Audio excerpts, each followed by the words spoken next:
Hello, we hope you will enjoy this video. If you do, please remember to subscribe for free, like, ring the bell and comment. More details about these at the end.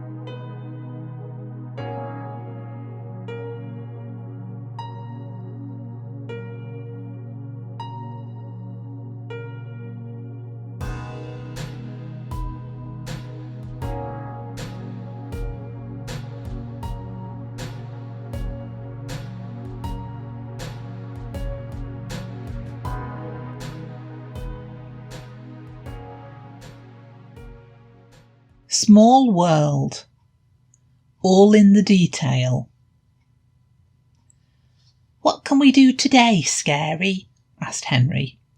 "It's nice outside, but we always play games. Could we do something different, do you think?" "Of course," replied Scary. "How about we look around for tiny things?" "What do you mean?" asked Henry. "Little stones or small plants?" "No," explained Scary. "I thought we could look for tiny living things." "That sounds interesting," remarked Henry. "What are we talking about exactly?" Bubbles joined in the conversation. "How about we start by looking for insects?" he asked. "What's insects?" asked Henry. "They are a type of very small animal, usually with 6 legs, a body divided into 3 parts, and usually 2 pairs of wings. That's the scientific answer, but generally we include any very small animal really, like ants, beetles, butterflies and bees." "Oh, OK," replied Henry thoughtfully. "They'll be very difficult to find, I would think. Maybe some of the others would like to help look for them. I'll go and ask them." And he ran over to where the other bears were just coming out of the house. Of course, all of them were keen to join in, and soon the garden was full of little bears running around looking for insects. "Try to be a bit quieter," called Scary. "Otherwise you might frighten them all away," he laughed. The bears carefully looked round the garden. Suddenly Vicky stopped still. "I've found something," she called as quietly as she could. The other bears tip-pawed over to where Vicky was pointing. "What's that?" she asked Bubbles. "Is it a butterfly?" "It certainly looks very much like one," replied Bubbles, "but it's not quite as colourful. I think you've found a moth." "I thought they only came out at night?" queried Charlie. "Some of them are around during the day too," explained Bubbles. "This must be one of those." All the bears gazed at the little moth. He was quite pretty, even if he was just shades of brown. Then Lizzie squealed. "Eek!" she shrieked, scaring away the moth, and very nearly all the bears too. "What's that tiny thing on my paw?" she asked.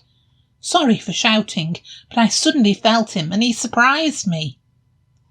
"That's OK," said Charlie calmly. "How about I go and get my big magnifying glass and we can find out what it is?"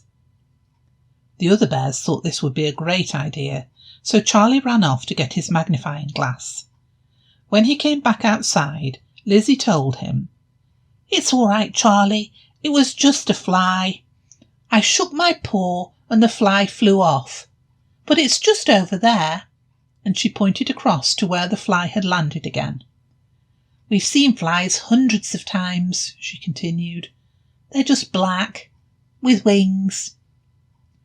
Charlie had moved over to where the fly was currently resting, and he looked at it through his magnifying glass. "Actually," he countered, "they seem to be much more interesting than you think. Have a look." And he offered her the magnifying glass. Lizzie carefully accepted the magnifying glass from Charlie and held it to her eye, peering closely at the little fly. "You're right," she exclaimed. "This one has a very pretty pattern on it. Do you think it's something special?" Not really, interjected Bubbles, who had been inside to retrieve his book about insects and had found a page about flies. There seemed to be lots of different types, and he asked Lizzie to describe the pattern she had seen. Well, she replied, it looks like lots of little white triangles lined up in separate rows.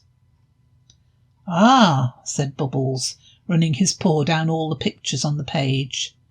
It seems to be Phaeonia viarum. Lizzie looked at him as if he was just making words up now. That's its scientific name, he continued quickly. It's really just a housefly, but a prettily patterned one. Well, that doesn't seem a very good name for such a different-looking housefly, Lizzie pondered out loud. I'm going to call it a zebra fly, she announced. The other bears had crowded round and taken turns looking at the fly through the magnifying glass, and agreed that her name was much better than just calling it a fly. I wonder what the fly thinks of us, Boo suddenly asked. We're looking at it through a big magnifying glass, so we can see them really close up. Can they see us the same way? A very good question, replied Charlie.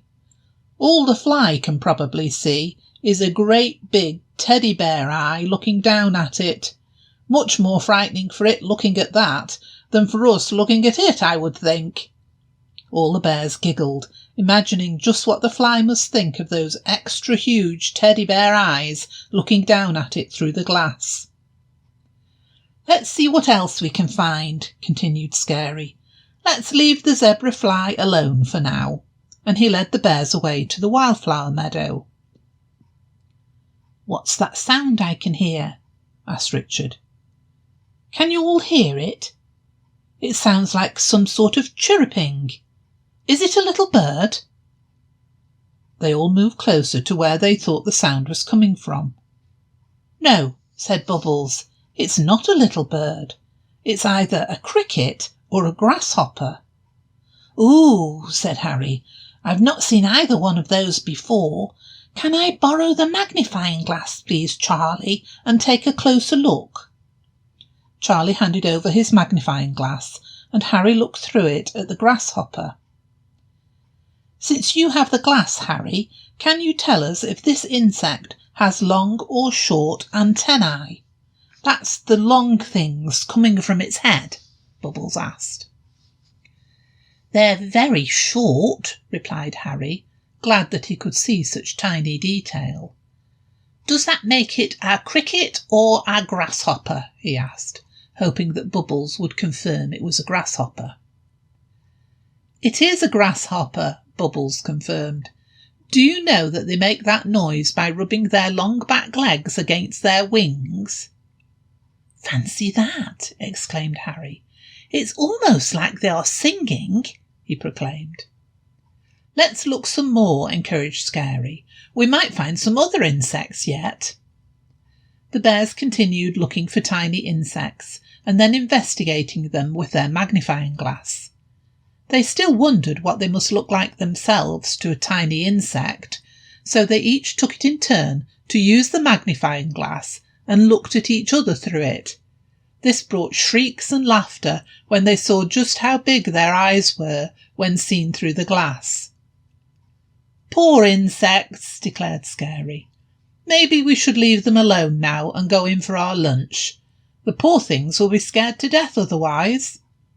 And all the bears trooped inside to let the insects get on with their lives, but were very glad they'd had an opportunity to see the little animals up close. Maybe you could look out for insects in your garden or local park. Perhaps you could take a magnifying glass with you and get to see how surprisingly interesting they can be.